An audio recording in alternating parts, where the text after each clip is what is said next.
Hello, community, and welcome back to another Keeping It Real with Dr. Anita podcast. I am your host, Dr. Anita Polite Wilson, C-Suite Trusted Advisor, Board Director, and Team Dynamics Consultant, preparing businesses to strategically navigate culture, complexity, and change. Today, we'll discuss the global interest in DEI that surged in response to George Floyd's murder in 2020 and how it has shaped the corporate landscape.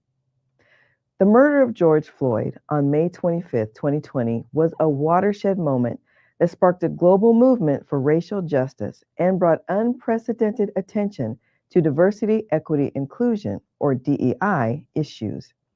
This tragic event highlighted the systemic racism and inequalities that persist in society and compelled organizations worldwide to take a stand. In the wake of George Floyd's death, many companies publicly committed to advancing DEI within their workplaces. According to a survey by Glassdoor, 76% of employees and job seekers reported that a diverse workforce is an important factor when evaluating companies and job offers. This heightened awareness and demand for accountability pushed organizations to reevaluate their policies and practices.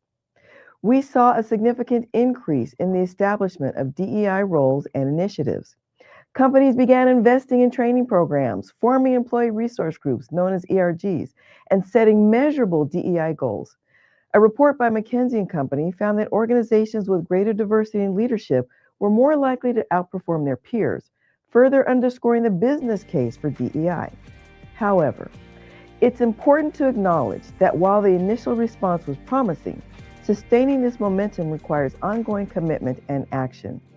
DEI is not a one-time effort, but a continuous journey that demands and deserves transparency, accountability, and dedication, and commitment to cultivating an authentic sense of belonging.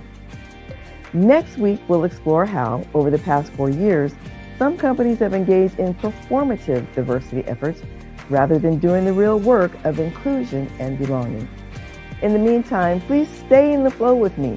Follow, like, and overshare this podcast with your network by reposting and adding your own comments and insights. Until next time, this is Dr. Anita reminding you to stay blessed and keep it real.